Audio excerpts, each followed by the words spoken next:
Down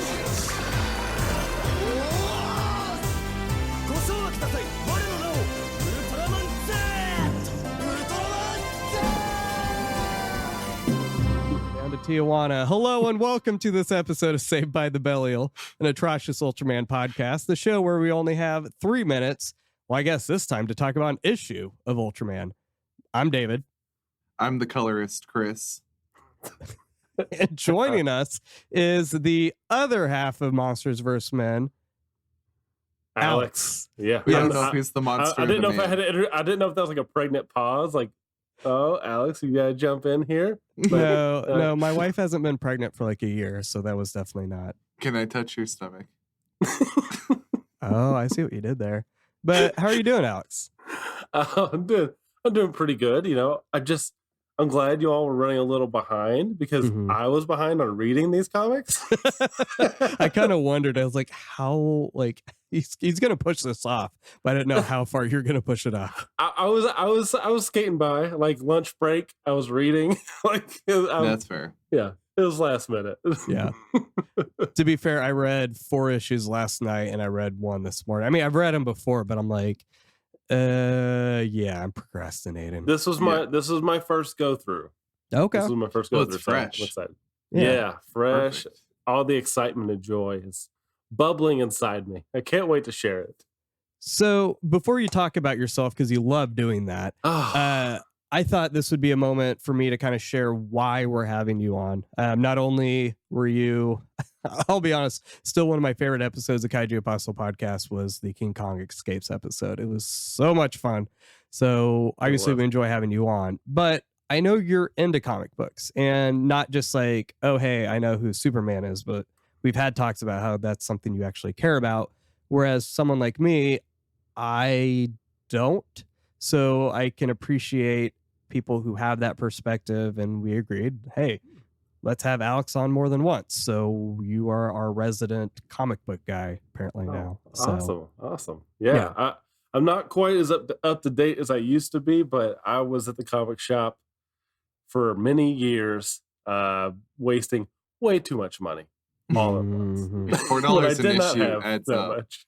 Huh? $4 adds up. Yeah, when they did that price hike from 3 to 4 for like everything, it really crunched down. And then when you have a kid, it really makes it crunch down even more. And they're like, hey, you get a digital code, but then they take away the digital code and it's the same price. And you're like, wait a minute. Yes. And then your Comixology account's missing months worth. Yeah, exactly. But the good thing is, like, in the digital age, if you can't swing going to the comic book shop every week and you don't have the space to like accumulate comics, I mean, you got like Marvel Unlimited, DC Universe, and like you said, Comixology. And that's like if you put it all together, that's not even 150, that's probably $200 a year, maybe. If you did all 3 of those, that's a pretty varied subscription and you'd be good. Like you're 6 months behind at most on everything, pretty much.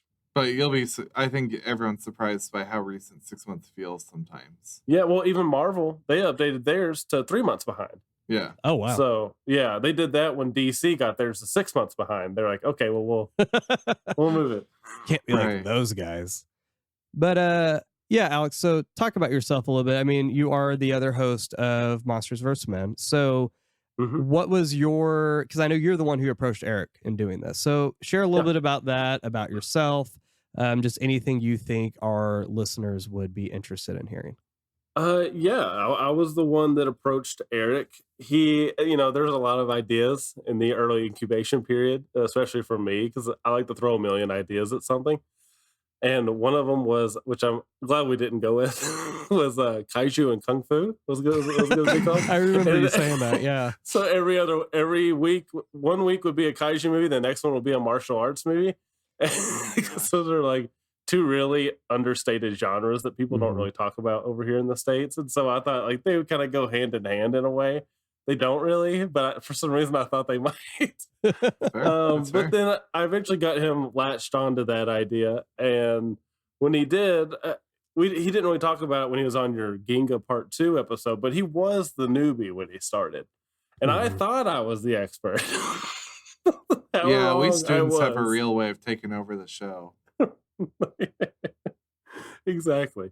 I Yeah, it was kind of baffling to get into the community and realize I know nothing, which Mhm. really humbled me. And then when Eric finally became a fan, like the whole thing was like the whole premise of the original show was gone up in smoke, essentially. But we're still plugging along. I know he mentioned some of the series that we've already gone through, but it's been a great time and seeing Eric come a long way and like kind of understand special effects at least a little bit is kind of been nice. Right. I like the new ones that you've been doing, honestly, a lot more than some of the Godzilla ones that you've done. I mean, just maybe it's because you guys are more matured and as like a show, but even the host episode, I just got done listening to that, your Colossal episode, like these are some of the best conversations y'all have had. I agree. And you know what? It's funny you say that. A couple of nights or a couple episodes ago, after we got done recording, Eric is like, "We're getting really good at this." I was like, Okay, yeah, let's calm Humble. down, Eric. Let's No, not we have get to say cocky. 3 bad things to outweigh it. yeah. I was like, "Yeah, 2 years in, we finally got it, Eric." Yay.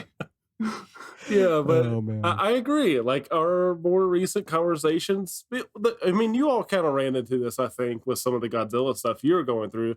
It there is so much similarities between some of the movies that it does kind of feel monotonous, and you're kind of trying to pull things out. And there's definitely some meaning, but when you've seen that meaning 3 times in a row, it kind of loses its luster. Yeah. And so there is a little struggle there, but with these movies, especially this modern era where every movie we're doing from week to week is very different, it has really, I think, it's increased the quality of the show, I think.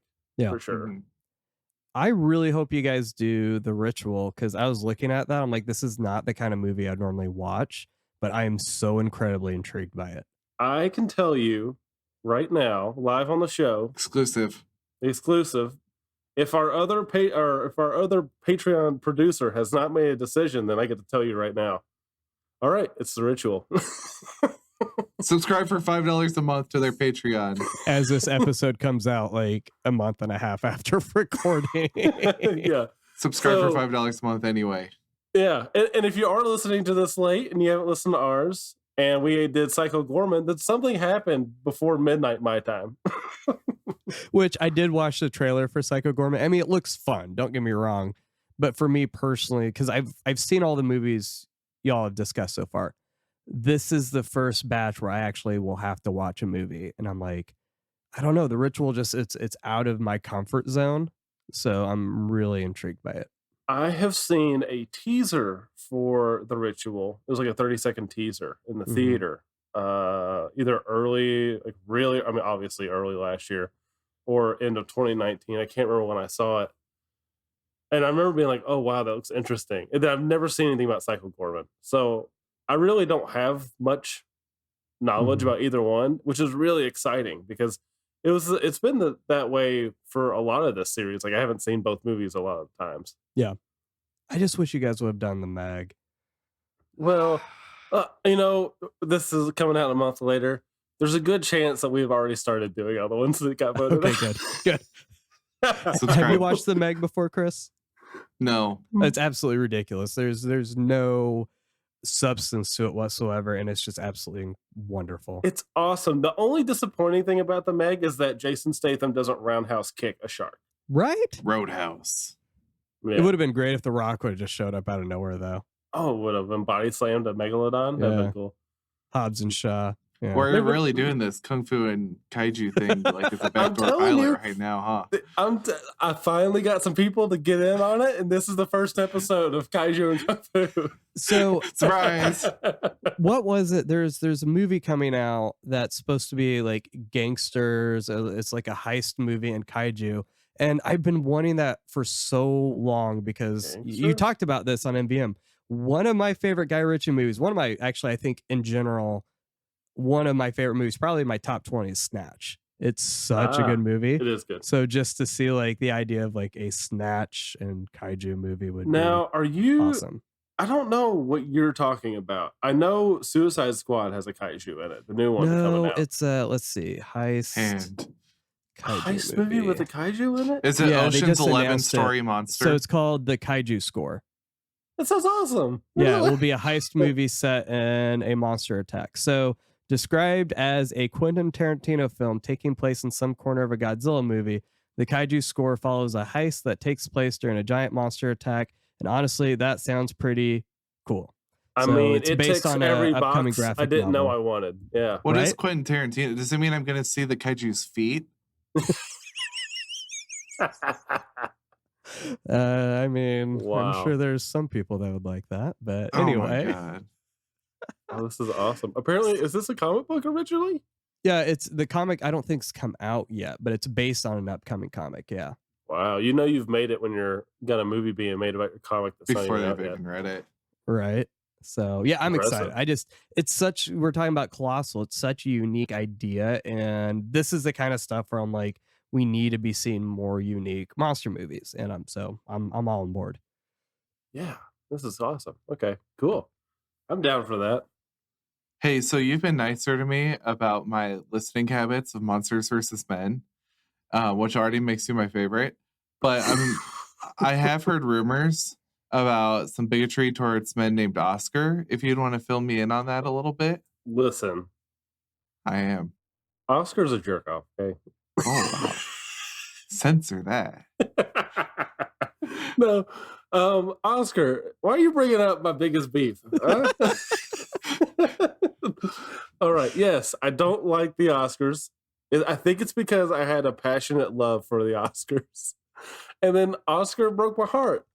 And I'm just not quite the same since it happened.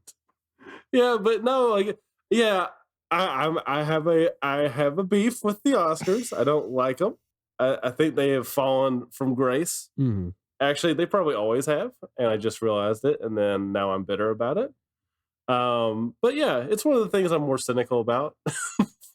We'll grant it to you. You haven't listened to our bonus episode yet, but no, I absolutely agree with you. It's for any redeeming quality about the Oscars, what happens behind the scenes and what happens as a result overshadows all of it. I think it's so funny. Just your diatribe about it. Like, it's like, I agree with you, but just so you got so heated. I did. I got heated. Eric didn't understand that I understood that there was a fallacy in my thinking. I'm like, I understand that, Eric. We're human. We contain multitudes. But that's rare nowadays, though, right? Most people aren't going to acknowledge that. Yeah. So, no, I get it. I really do. Because we talked about in our bonus episode about Parasite. I'm like, it's a great movie, but it's like so telling that when you have so many like celebrities and public figures praising the movie, I'm like, it's so tone deaf. Like, this should be a movie that absolutely like challenges you, but you're just like, oh, this is really good. Like, come on, people. Yeah. And yeah, like the Oscars is all these rich people celebrating themselves. I'm not one of these eat the rich people. I do think that most of these celebrities are completely I know. That's from why reality. I'm like, I mean, why not? Yeah, no, and that's I am like maybe eat the billionaires, but I do think that it's the things like you said that happen behind the scenes with the Oscars that really are upsetting. Like, the people don't even watch the movies; they just vote. Right.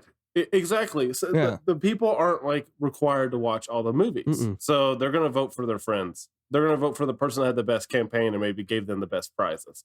They're going to be doing these types of things because they're not required to watch the movies. They're not required to have any sort of integrity in their voting process. So the whole thing is a joke.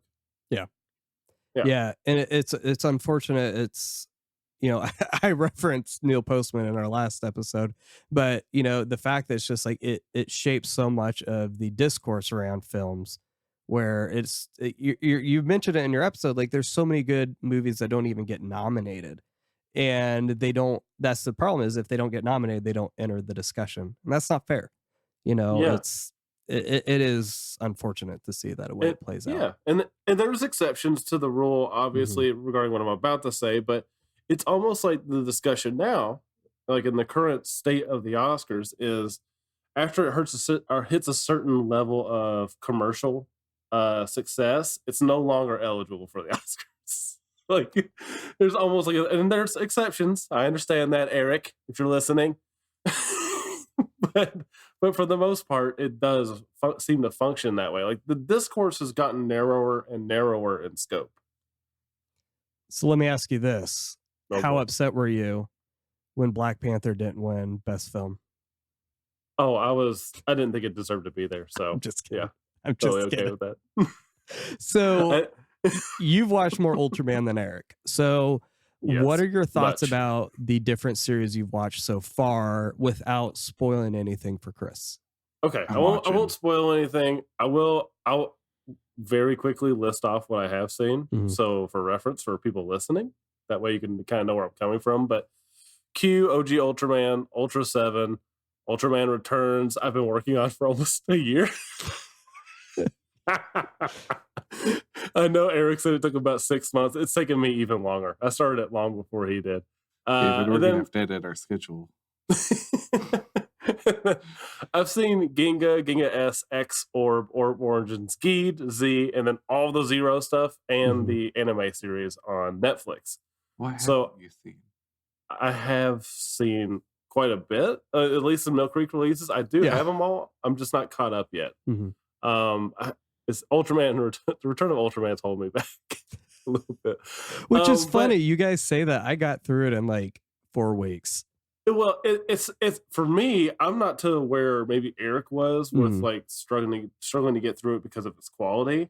It's actually completely because I burned myself out on Ultraman. Yeah, I get I that. burned myself out on Toku and everything because I was blazing through modern Ultraman series at I a remember really fast pace, and I was watching Kamen Rider, and I was watching like Godzilla and Gamera for the show, and it's just like it got to be too much. Like I even started Sentai. I barely started Sentai, and then I started watching Power Rangers with Gwen, and it's just too much.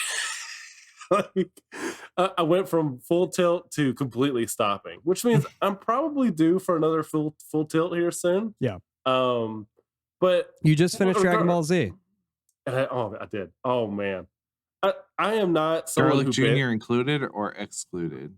included, sir. Okay, good, Included. good. And I'm currently actually going through all the movies from Dragon Ball, even the live action ones. I've discovered 2 of. I'm not going to watch Evolution. I'm not doing that to myself. Yeah, fair. And then I'm going through the Z movies, and then I'm going through GT right now. It sucks. What? You know, It has some neat moments. I think the Android stuff. I was the after- right age for it, probably. Yeah. well, here's when I say it sucks. I mean, I say it because of this. It tries to go back to We're so off course. Have it you tries. listened to the show? It tries to go back to its roots with Dragon Ball, which is an excellent series. It's better than Z, even though I like Z. It's better than Z. It tries to go back to those roots, but it still has this weird 90s edge to it. Mm-hmm. Really, it's not jiving with me like that. I want to keep watching it, but I'm gonna keep powering through because I'm not hating it. It's just like this is really odd. Mm-hmm. Yeah. Like it it's got like starts the out edgy really like strange. guitar intro. Yeah, even the and then- intro or like Super 17's like cut off sleeves. It's very like grunge, Dragon Ball grunge. And then you could tell Toriyama isn't involved because some of the designs are not Toriyama. Not Dragon Ball at all. Yeah, and so there's elements Baby? of it. That No. Yeah. So there's just a lot of elements. I'm like, I appreciate what they're going for, but it's not hitting it. Mhm. And so once I get through GT, I'm gonna go to Super, and then I'll be happy, I think. But as for Ultraman, the thing that this podcast is about. It is? What I really do like about Ultraman is the positivity, and it's something that, spoilers, this comic does pretty well. I really like the positivity of Ultraman and its optimism. Even when committing, like you all said in the episode with Eric, genocide is like it's still pretty positive. Right. but really though, Gotta look on the bright side of life, right? like one of the things I really like about, especially the later series, I'm not sure about the mid eras because I haven't seen them, but I like that they examine what it is to kill these monsters. I guess they did that in OG as well for one episode. They kind of reflected on like what they had to do. Was it the right thing to do? They're just monsters. blah blah blah. Like I like that they ruminate on these types of things. It's not really pessimistic at all for the most part, which I really like. And Common Rider, I would say, is probably pessimistic in a lot of ways. Just a little bit. Well, I've got two quick fire more questions. All right. And the first one is, if you could have any comic artists doing a variant cover for Ultraman, who would you pick? Well, the thing is, Alex Ross did the first issue of this, Amen. which is he would have been my pick because he's just absolutely stellar. But if I had to pick someone else, I'd probably go with James Stickoe. I don't know if that's how you say his last name. Stickoe. He did Godzilla Half Century War and things like that. And he's like, his pencil work and his line work and his detail are just like so next level, unlike anyone else in the business. His artwork is so unique. And so if he did a scene of like Ultraman fighting a monster in a city and buildings are falling down and collapsing, it would be gorgeous. Sure. Absolutely gorgeous. Like better than anyone else could do it. And then what did you say? What was the second part of that question? I haven't asked it yet. I am asking it now. All right. It's a hypothetical situation, okay? Track with me. Tell me if you lose me. All right. Next episode of Saved by the Belial is doing the Mighty Morphin movie, okay? Next episode of Monsters vs. Men is doing the Big Friendly Giant. And we're giving each other one of our co-hosts. Which Saved by the Belial co-host do you want to do the movie with? You, Chris. Thank you. That's fair.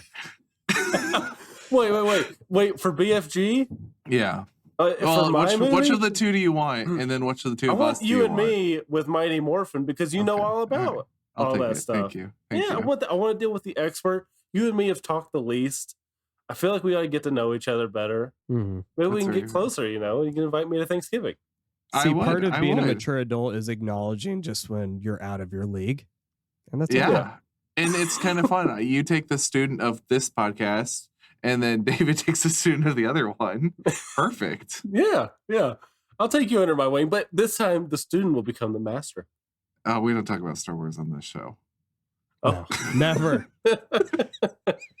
So I have some notes here about how we're going to do a bonus episode down the road due to scheduling conflicts. And 25 minutes into this episode, I think we already did it, but we may still do one just for scheduling purposes. It's not going to happen tonight. But before we get into the actual issue discussions, because we've already spent enough time, so I want to really ask some questions here about Marvel being the one to tackle Ultraman. So I don't know if it'll come out before or after this episode, but we had a chance to talk to someone about Marvel and Tsuburaya having this relationship, and there were a lot of people online, imagine that, being upset that Marvel was the company to handle Ultraman. So do you, being the two of you, did you have any initial expectations, hopes, or fears? And like, what do you think about the creative team that were tasked to handle this franchise? I think they did. I think the creative team does a great job. Now, as for everyone's apprehension beforehand, you get it, because a lot of people don't understand how licensed properties work at a lot of these bigger companies. They think that Ultraman or Spider-Man is going to show up at Ultraman, they're going to be teaming up, and then you're going to lose all the essence of Ultraman. And it's a big company taking over a licensed property. I get it, but if you actually look at Marvel's history with taking over IPs, like when they did Stephen King's Dark Tower, they did it comic book form. It's really excellent, and it's really tied together. It's completely separate from anything else. And it's just like the solo story that goes all the way through, and it's like wonderfully done. The art's excellent, and there's nothing to complain about. So I get people's apprehension, but they did a good job with this. And I think the creative team, which I'm pretty unfamiliar with, actually, Higgins, I've actually read one of his Spider-Man stories that he drew or that he wrote, and it was all right. But he's really new to the game. He's been in for about 4 or 5 years at most.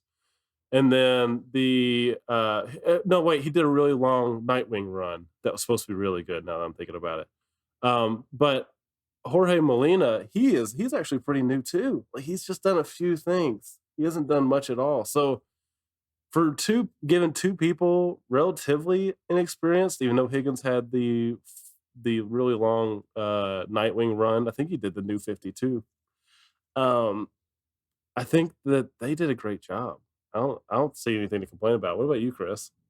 Yeah, well, I'm more familiar with Higgins because he did the first 30 issues of Mighty Morphin. Oh, okay. Yeah, so he started it off and then brought it all the way up to Shattered Grid. So he did quite a bit with Rangers. So based on a lot of, like, I love the way that he and Mighty Morphin brought the original team up into the modern world without bringing it to be too like relying on like it still felt like Power Rangers. They just had cell phones. Mm-hmm. But the fact that like once he hit Shattered Grid, where all of the Ranger universes come together, it's like very clear that he watched the series. It's very clear that he knew how most of the characters worked in the context of their series and could bring that character into a different series and not lose the essence of who they are. I think, I mean, if anyone's read it, like Jen, the Time Force Pink Ranger in the context of Mighty Morphin was like so well done.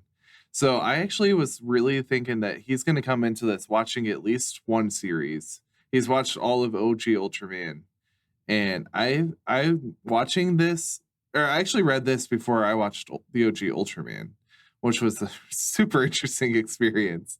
And I'm pretty sure I'm going to be unique in our listeners, but I don't think I'm going to be unique in the Americas of having that experience. But I see what he's pulled a lot of it, and I see like I think he's adapted it well to a story or to the comic, but we don't want to talk about it specifically yet because we'll get into it.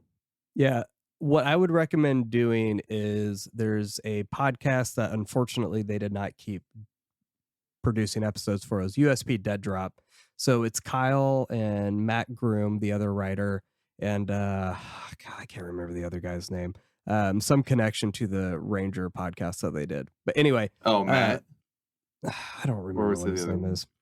But they do get into kind of what led up to this happening and some of the behind the scenes stuff, some of the artistic and narrative choices that they made. But it's very clear that it wasn't just watching the original Ultraman. They probably binge watched all of the available Ultraman that they could get to try to make this as robust as possible. So I definitely would recommend checking those out. They only did 3 episodes, which is unfortunate because they were doing it for each issue of the comic and then they stopped all of a sudden. So I think it's probably because I could probably guess that the Ranger Danger cast, the head of that guy actually is like writing now, like a lot. Like they just had a Kickstarter for this really cool looking Matt. inspired. Yeah.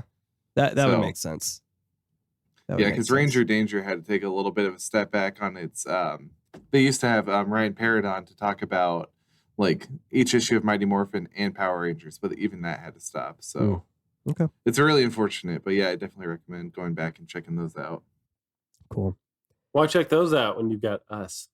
Right. And you can subscribe on Patreon for $5 a month. Yeah. Who needs to be a bargain basement? All right, Alex. That's right. You ready for issue number 1? Chris has plugged our podcast more than he's ever listened to it. I know. Real talk.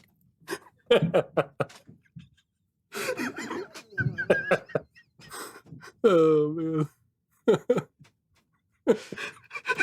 I'd like to report a murder. Oh, man. Yeah. But thank you, Chris.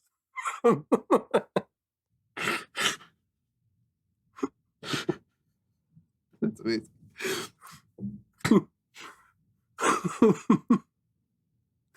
Oh, so the podcast. So issue number 1. In the darkness, there lurks kaiju, terrifying and unfathomable monsters. Between kaiju and the rest of us stands the United Science Patrol. But who are these enigmatic defenders, and how do they perform their miracles? Shin Hayata and Kiki Fuji have spent half their lifetime trying to find out, and their quest is about to drive them toward a decades-old dark secret and put them on a collision course with a mysterious warrior from beyond the stars. Kyle Higgins, Mighty Morphin Power Rangers, Matt Groom, self/made, and Francesco Manna, Avengers, reimagine the classic origin of a pop culture icon as the Rise of Ultraman begins. Starts out with a bang, literally. Yeah. With it starts- the weirdest crash. He just drives underneath it. Yeah. Yeah, it's just like, I'm gonna want to get hit by this, I guess. Where is it? Boom. Boom. Yeah. Should have looked up, I guess. Yeah. And see, I thought it was interesting that like the first character we meet in this comic is Dan Moriboshi. Mm-hmm. Like that already is like, okay, so you don't know if they're just pulling names out of a hat, but it's definitely a bold choice. Yeah. Especially for me. Yeah. I'm like, Yeah, this is no my idea guy. who I'm Dan following this guy. Yeah. Now, I know Dan is a favorite in Japan. Mm-hmm. Ultra 7 is. And so that doesn't surprise me that they would pick him in a way, but it did surprise me because I expected this series to just almost be a retelling of the first series. I did too. And when we went modern day, it blew my mind. I didn't expect it at all. I had no idea. Yeah. So that was pretty cool. Yeah. How do you guys feel about the USP though? This is not, this is not your typical Science Patrol. No, because I love the way that even the text blocks edited some of the, like in one of the early pages, the primary weapon of the USP in the war against, and it like blurs out the word kaiju as if like it's. Well, at it's that a point, funny you little- don't know yet. Yeah, that's true. Yeah. And I just kept thinking they're missing some S's. They need a couple more. That's what I kept thinking. Paying by It the letter. actually aggravated me a little bit. But one of the things I did like about this issue was like the horror reveal of Telesdon. Mm-hmm. Of Telesidon. It was so cool. Like you have these gigantic pieces of meat that are bleeding in a red room, and it's just so awesome. It's just so cool. And it's cool that it's a smaller monster, right? We're not getting to like this ginormous, Ultraman-sized kaiju, and you're like, well, how are we going to defeat it? Like, it's actually like things that they think they can handle at this point. Yeah. Well, and even him Shin coming in with the K-Ray to just blast him from the side, like the way that's animated, super bright, and yeah, we were like, okay, I guess there's something they could do, but I love the way it ramps the tension up the whole series. Yeah. Mm-hmm. Yeah, because when they hit him with the K-Ray, I was very surprised. I was like, that seemed pretty easy. Yeah. But Right. but that's what I'm loving about this story, because Chris and I were talking about in our last episode, when you read all at once, this like K-ray foreshadowing, like maybe it's not they're firing energy so much as they're transferring it. And yeah, it's interesting to see how that plays out. So Yeah. This is me. All right. So issue 2, the histories of two worlds, the experiences of two lives, and the destinies of two heroes must reconcile as Ultra and Man struggle to become one. And if they don't, neither will survive. And as Shin fights for his life, Kiki searches for a way to save him. A search that will bring her one step closer to the dark secret of 1966.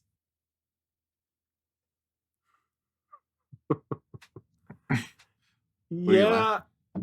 We didn't really get to dive into this dark secret. I'm still waiting to see it. I'm suspicious about whether this thing is really as dark as we think it is. But I will say, I really like the whole conversation about why Ultraman is there. Mm-hmm. And it's so different from everything else we've seen in any of the series. I just really like he's like this harbinger almost of trying to save worlds. It's so cool. Mm-hmm. Yeah. That's I've heard some criticisms about the comic series because this idea that the Ultras are showing different species how to evolve, and they are the ones who deem civilizations capable or incapable of evolving, right? So that is different, but that's why I like it. It's because it's different. I don't want to see a retelling of the original series. I want to see something that only Kyle Higgins and Matt Groom could do. And that's what we're getting here. You're right. That conversation between the Ultra and Shin, what I love is that you actually see both of them learning from each other, right? Because then the Ultra is convinced, like, well, maybe there is something about this person that's indicative of the rest of humanity. And it's this idea that, like, we can actually repent of what we do. You know, we can make these mistakes, but that we can learn from it, right? And we've talked about this on the show so many times. Ultraman is counter-cultural. This is not the kind of stuff that you're going to hear everywhere else, and that's what I love about it. And I think one of Higgins' strengths is he does this in Mighty Morphin as well, and where you get the story that's set in 1969 where Zordon has an original team of Mighty Morphin Rangers that he sends to the moon to fight one of the Psycho Rangers, and they all get murdered except for one or two. And like the series plays on this later, where like they come and you deal with these former Rangers in the present. And I was really looking forward to it. I understand this was a mini series, but like Trials is already kind of suggesting that these dark secrets are coming up a little bit more. So I think, Alex, you're right. There is a sense in which does a mini series have a duty to set up the ongoing that's coming eventually, or should it really just kind of focus on itself? And I wonder if it would have been different if this was Trials of Ultraman 1 through 5, and then Trials, what we know as Trials 1 was number 6. Because it does make it an interesting mini-series to realize it's not really self-contained. It never was. Yeah, I think that's a good point. Yeah, it's the medium that is comics. It's so interesting because, I don't know, to me, this is something I'd rather see as like a movie. But I love that we are getting a comic too. Like the visuals are. All right. Issue number 3. First of all, Chris, have you noticed how much better these descriptions are compared to what we're used to? Oh my God. Someone edited these. Well, they did. Hey, did you notice that your description for issue 5 is not complete? Wouldn't surprise me. Who's reading that one? Me. Wait, no, mine's complete. No, it's issue 5. We'll worry about it. Okay. We'll worry about it. Weird. On my end, it's complete. Okay. Oh, okay. All right. So issue number 3. Overrun by kaiju and pinned behind enemy lines, Kiki could really use the help of a newly merged Ultraman. But what went wrong with the merging process, and how will that impact our hero? With that to deal with, Shin must also decide whom to trust. The benevolent seeming but deeply secretive USP, or the bitter whistleblower Dr. Yamamoto. And a wrong choice could cost him everything he holds dear. So dramatic. Honestly. For issue 3. Just like Dr. Yamamoto. Right. Hey. Real recognizes real, okay? Yeah. But what I do like about this issue is and they mentioned it a little bit in the previous issue, but the establishment of how these creatures get through. And it's like the humans cause it, but it's not in some like tired tropey way, like we've been polluting, we've been nuking. It's like, no, it's our feelings. Our feelings are bringing these things through. And it's like those unresolved feelings that are damaging everybody around us, which I really like. It's very Ginga-esque. Oh, yeah. Or Ginga-esque. Yeah. Yeah. I know I've mentioned it before, but this is what Dyna Xenon's doing right now, and I love that idea. Which I think, if I remember right, they kind of take from Ultraman 80 a little bit. But yeah, it's weird because, again, we kind of mentioned it before. It's interesting to see the fact that like the Ultra is willing to reconsider some of his views, because when you have Shin talking with director Ichino Tani, you know, and the Ultra recognizing that, like, you know, maybe they did just lash out in fear, right? It wasn't malicious, but that wasn't what he said initially, you know? So it's cool. Like, that's, to me, when I'm looking at Ultraman comic, like, or really just even these shows, we don't typically see the host or the actual Ultra having a personality like this. At least, I mean, some of the shows you do, but it's not typical. So I like seeing that, because to me, that I don't know. There's just something very compelling about a otherworldly figure like an Ultraman, like learning and changing. Well, especially in that conversation that you mentioned with the director, when the Ultra is like, "Hey, you're telling me this is the director of the Science Patrol? Maybe we shouldn't trust him right now." Mm-hmm. Like you're like Alex, you're pointing out how hopeful the series is, and this isn't cynicism. This is like reality. Yeah, but it's still interesting because he's still like, I don't know, man. Like we've kind of got burned by this guy, and we've only known him for 10 minutes. So yeah, it's true. I guess that is like the only thing that someone could call out probably as cynicism in this whole thing. But even that, like you said, it's not cynicism. It's wariness. Reality. You've got to be careful around people you don't know. Like you got to have faith that they're going to do the right thing. But yeah, Well, and right after a failed merger too, like that's such an interesting way to explain like why he doesn't just Ultra all the time, but say like, wow, we didn't really do this right. How am I going to trust someone who's not in my head? For both of them. Yeah. Oh well. Hey, that's what he gets for starting while the thing's already going. I know. That's right. Well, I've been thinking like while I've been listening to the show, like I'm surprised that you all aren't like every Ultra show where you just do whatever you want when the timer goes on. That we did tonight. That 3-minute timer might be 20 minutes. Yeah, we did tonight. I had my soapbox moment. Look at you.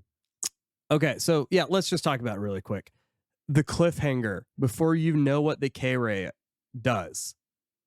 I think it's awesome. It's such a good cliffhanger. I'm not typically a fan of that, but this works really well. And it actually, to me, it works better knowing what it is. But that's just me. Yeah. It actually makes it more sinister. Yeah. It puts some skin in the game. It's the first time we've actually seen stakes. Like someone actually possibly that we like dying. Well, we saw stakes in the beginning. Remember they're in the slaughterhouse? Yeah. I remember his Chris, scratches on his arm. Don't you dare look at me like that. That one went over my head. I'm embarrassed.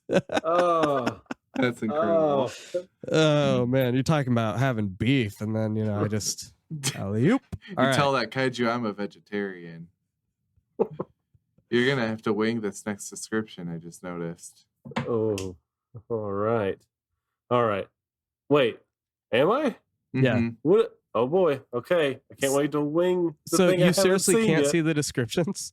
No, it's the same one as issue 3.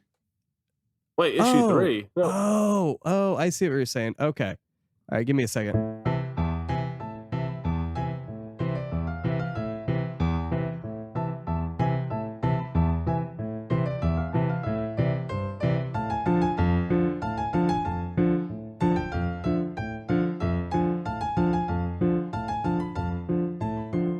Well, so issue 3 is that one because it has the Naranga, remember?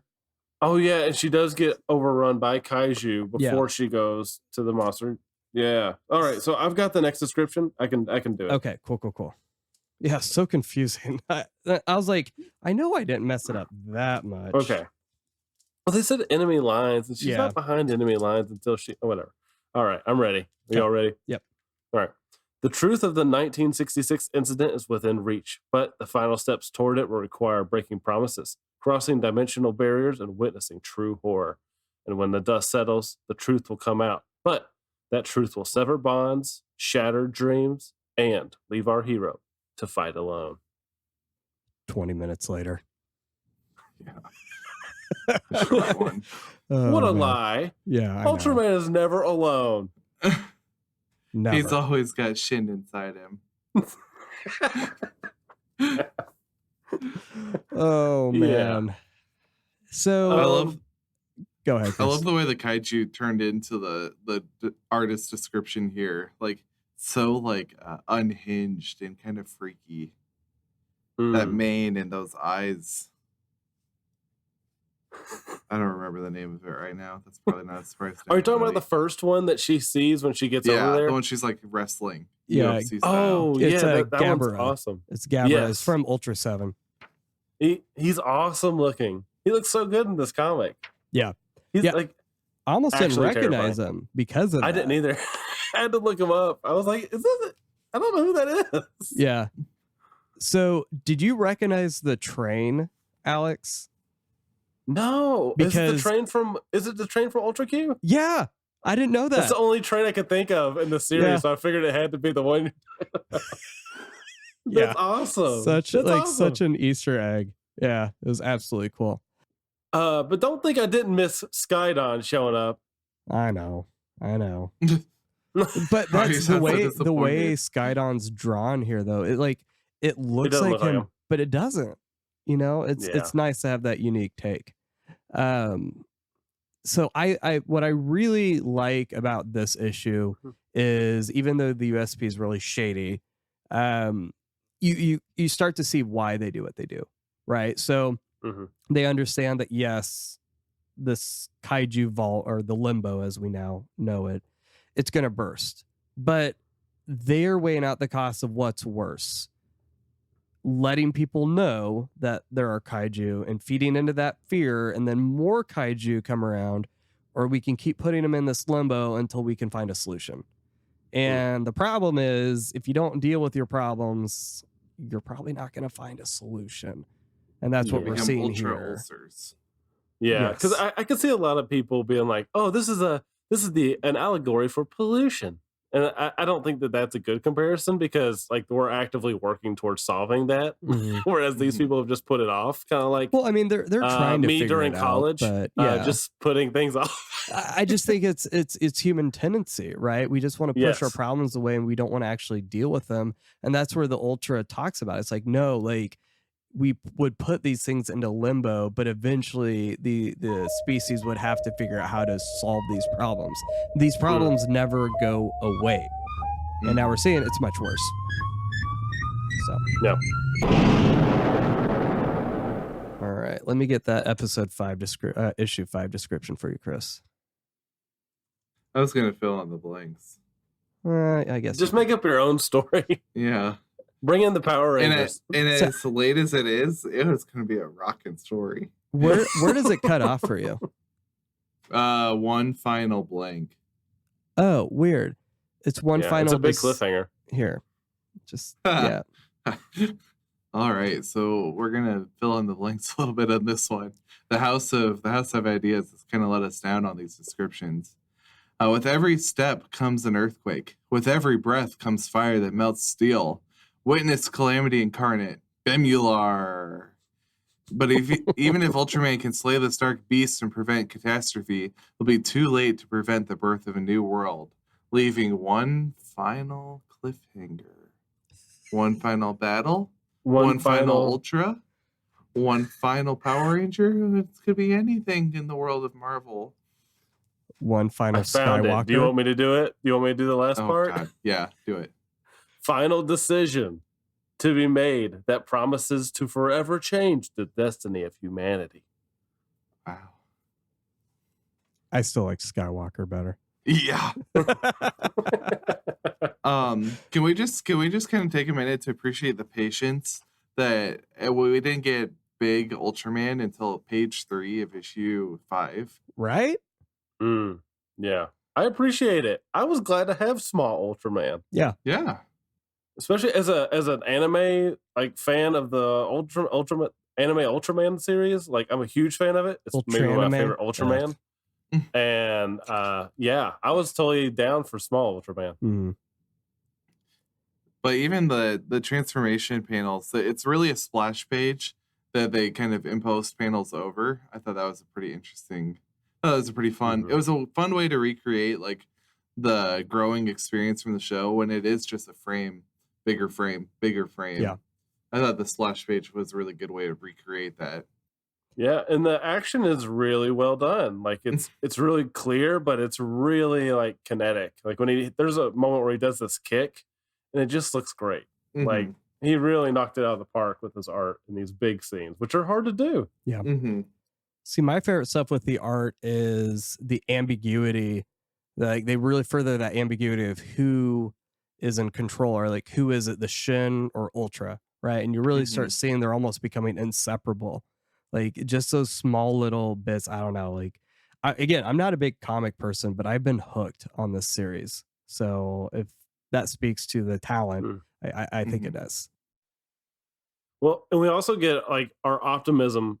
We see optimism change somebody. We see that in Dr. Yamato, which I really like. Like he actually has a foolproof plan. Like if he kills Ultraman, then yeah, awareness of this kaiju is going to go through, and it might even kickstart some of the research to actually solving this issue. But Ultraman or Hayata convinces him otherwise with his optimism, and he decides to help him, and then he just disappears into the night. But I really like that change because of a human optimism. Yeah. Which is funny because we don't want to get into it too much, but Trials #1 takes that in a different direction, I think. But yeah, interesting. Let's just appreciate the fact that we get Ultra Q at the end of this issue. Like it's such a cool backstory, and that's where I was like, okay, they're clearly setting up something big here. Especially when you realize, like, okay, so you have another Ichino Tani here, right? What's his connection to the director? But then, like, the connection with Odd Morheim and the episode from Ultraman, when I realized that, like, first of all, her eyes are so freaky, but there's got to be something super dark here. And I'm so freaking excited. Now, you can keep going. I know the issue's over. I just want to ask you a question. Yeah. So, was your Ultra Q story at the end of issue 5? It should have been the backup of issue 1. That's what mine was. Yeah. Okay. Oh, okay. Well, I guess going in the trade, that's where. Oh, yeah, it's shoved all the way in the back. Oh. Yeah. I love the little Pigmon stories, too. Yeah, it's the kaiju steps. So I was confused. I'm reading this, and I'm like, wait a minute. I felt like this was in the first issue, but I didn't even think to. Yeah. But yeah, it's those Pigmon. Yeah, we should have an whole episode dedicated to all these rules. Yeah, that's what I'm saying. Yeah. Trials adds a few, but yeah, I love the if your experience of reality seems shifted, there's a kaiju nearby. Oh, is that it? Is that the one where he has a lobster hand? Yeah. All right, it's awards time. So let's go ahead, Alex. If you could give us your most beautiful kaiju. I gotta give it to one that I think is in general ugly, but he's really great in this, and that's Telesidon, because he is beautiful when he shows up. Horrifyingly beautiful. He's almost like a xenomorph the way he appears, because he drops from the ceiling. Yeah, I love it. Oh, it's absolutely, like if that was in a show, it would be horrifying. Yeah, unless it was an Ultraman TV show, then it would have been hilarious. He would have farted. What about you, Chris? What was the one that I didn't know the name of that I just talked about? Gabura. Yeah, that one. Yeah. Really? Yeah. All right. I've got to go with Pigmon. I mean, I was like, if Chris doesn't do it, I'm going to do Skydon, but you didn't choose Pigmon, so. And this is like Chibi Pigmon, too. I know. Pigmon. I know. When we watched the episode from the original one, when he sacrifices himself, all I like to see is Chibi Pigmon dying for our sins. Oh, man. What about your Monster Graveyard Award, Chris? When they like snake the Golden Gate Bridge support over Bemilar's neck before they blast him with the Spacium beam was kind of sick. Yeah, I'm gonna have to like come up with different awards for next time, because there really only was one monster who got destroyed here. So well, we did see. I mean, yeah, you're right. Only one. Actually, no. Ultraman. What was it called? Spacium Beam? Oh, I guess he did it. He did it to two of the monsters that showed up at Yamamoto's. Yeah, the Narangas. So there you go. And it was a twofer. So there you go. Yeah, it was a little bit. It's like, oh crap, there's even more. Like, yeah. So I mean, I went with Bemilar though. That whole fight, it reminded me a lot of actually Godzilla. Like the bridge there, for some reason, reminded me of Godzilla 2014. But yeah, it's the right year. What about you, Alex? I actually had, even though it's not technically a death because he just gets sent back to the monster graveyard or whatever we're going to call it. When Kiki fights Gabura and she actually defeats him one-on-one, because that thing is terrifying. Oh, yeah. One-on-one. So when she beats him, it was pretty cool. I just love the reveal that he's still alive. That'd be so frustrating. Yeah. So how in the heck did he get away with that award? Obviously, there's no surprise that he's Ultraman in this, so I kind of bent the rules a little bit. I was impressed by the fact that Shin was able to not only transform into Ultraman, and not only like Fuji didn't lose her mind, because that would be such a big deal, but then he just becomes a member of the USP. Like, that's impressive. So I've got to give him credit. It's quicker than the kid. Yeah. What? What's his name? The little kid in Oshino? Yeah. I'm gonna give it back to the splash page with the panels. That was a great way to translate it to the comic page. Yeah. No, I agree with you for sure. What about you, Alex? Mine, I actually had to go with I should add another word on this. How the heck did they get away with that murder? And that's Ultra 7 crashing into Dan. Just completely murdered that poor man. Except he doesn't. You kept reading the comics, right? I saw him appear, but let's be real. He's in that situation because Ultra 7 can't drive. Yeah. That's very true. Yeah. So we know how he ended up there. Yeah. Bad driver. All right, Alex, it's your award. The Aim for Its Butthole award.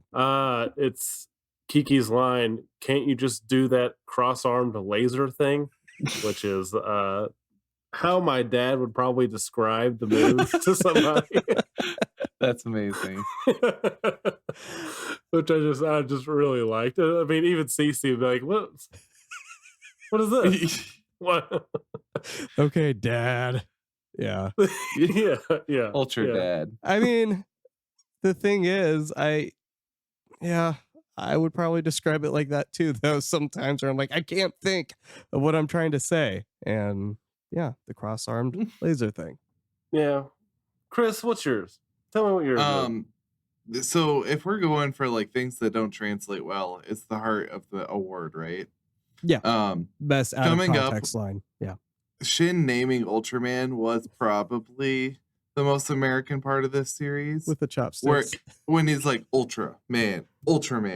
It felt like early 2000s comic movies when they're tripping over themselves to say the comic name without embarrassing themselves to death a little bit. So. Well, did he introduce himself as an Ultra at one point too? Mm-hmm. Yeah, but just to get to the word Ultraman, I thought was a little like. I could see that. The worst example I can think of this was in Agents of S.H.I.E.L.D. when Lucy Lawless was in it and the Absorbing Man showed up the first time. And they find out what his superpowers is, and she goes, "The Absorbing Man?" That's the way I read this line. The line I chose was from Kaiju Steps with Cadet Pierre. He's like, I thought I could trust Jurassic Park. Oh, jeez. That was funny. Well, yours was funny. Mine was kind of a critique. I know. So, Higgins, if you're listening, I'm sorry-ish. All right. So, what was everyone's favorite issue? Kaiju Steps. What? Okay, seriously. Best issue. Yeah, I mean, I'll give you that. What about you, Alex? Probably issue 1, because it immediately established the series was going in a different place than I thought. Yeah. But my only issue with that is that it teased me with 66. And then didn't give me any 66. Which is a bit disappointing. Look at Chris's face. I can do it. I know. What? See, I went with issue number 4. I think, they've been setting up the USP as being this shady organization, which obviously they do keep going with that. But it really helped me kind of put myself in their shoes and being like, okay, yes, I don't agree with what they're doing, but I can understand why. Right. And I think my favorite line comes from Yamamoto, where it's like, you can't work for the USP and come out clean. The question now is, how dirty will you become before you figure it out for yourself? And I'm really curious to see how that plays out, because if I have to say anything about this comic series so far. There's nothing in here that's just a throwaway line. They have been very particular about everything they're doing. So very curious to see how that plays out for Shin Hayata. Yeah. Now, is that the issue where we get a flashback of Yamamoto and we see that they're wearing like the matte suits, or it looked like matte suits? I think so. think that was the one. Yeah. Yeah, that was cool. That was cool. Yeah. I was disappointed we didn't get USSSP suits anywhere. Yeah. I don't know. Well, you might have to, We might have to wait read and see. trials. I'm Yeah. excited. I for some reason before I started this series thought there was a Q backup story for every issue. I know. I was really disappointed when I Yeah. got done with issue 2 and there's nothing there. Yeah. It's definitely a bummer. So, Yeah. all right, Chris, lay it on us. Bring it on home.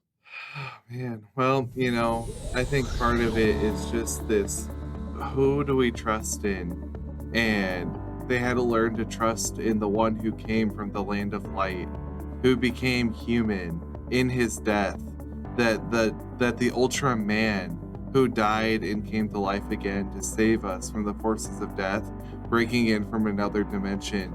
And even when someone like Yamamoto, who was supposed to be on the side of the Ultraman, would kill him, just like Jesus Pierce did to him.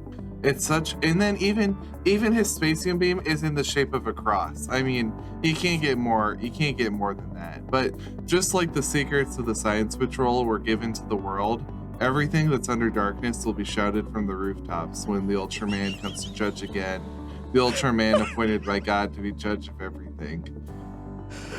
Oh, so good. That may be one of my favorite ones you've done. That's good.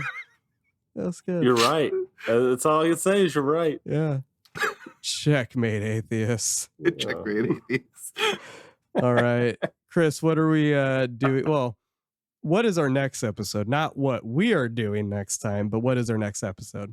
The one that's airing after this. Yes. We are getting into highly rated, critically acclaimed, critical darling Ultra 7, episodes 1 through 10, The Invisible Challenger through to The Suspicious Neighbor.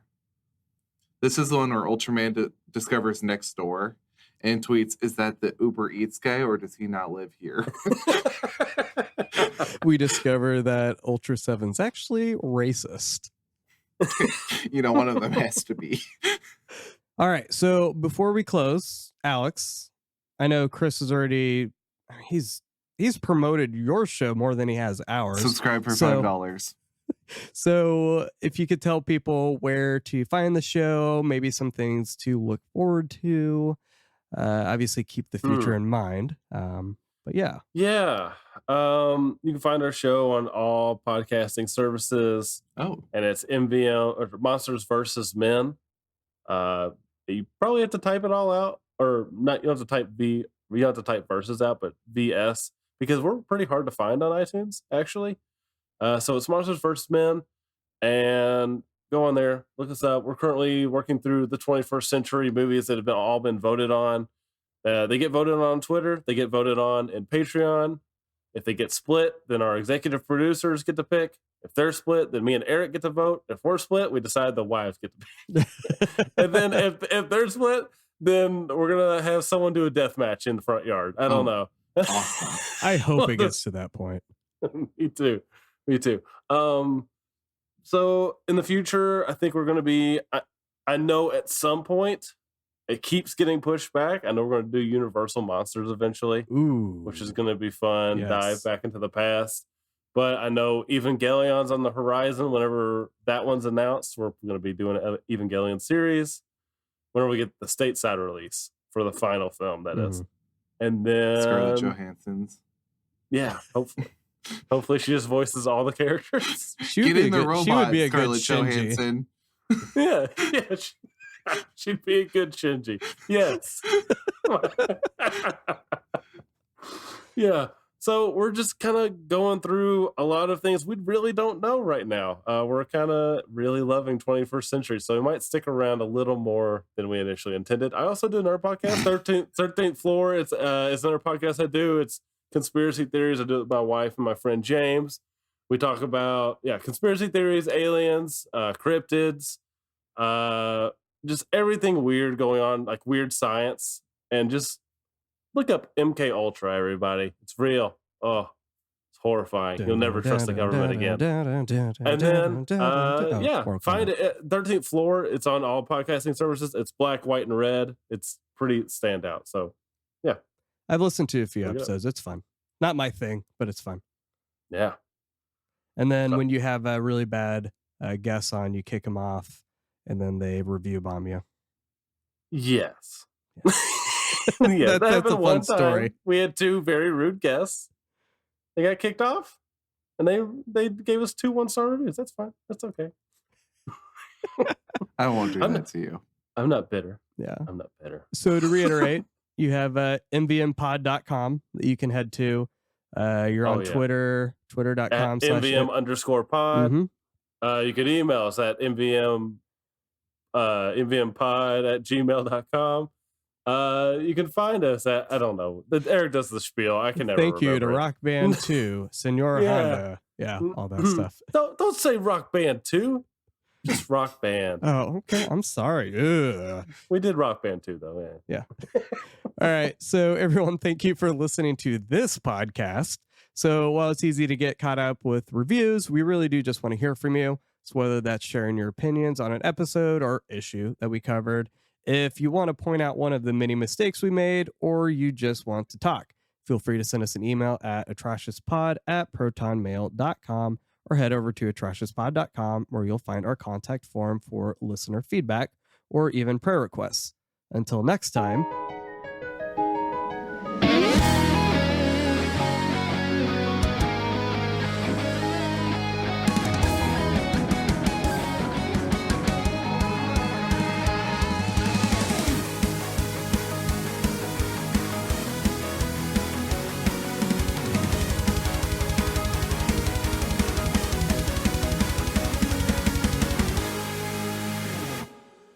Weird Things, Alien Podcast. It's a lot of fun. Yeah. Did you just fart, Chris? That's open that one you recorded. You might have to pitch us on your conspiracy theories again. You got interrupted. Oh my God. I'm going to save that for the end. That'll be after the outro.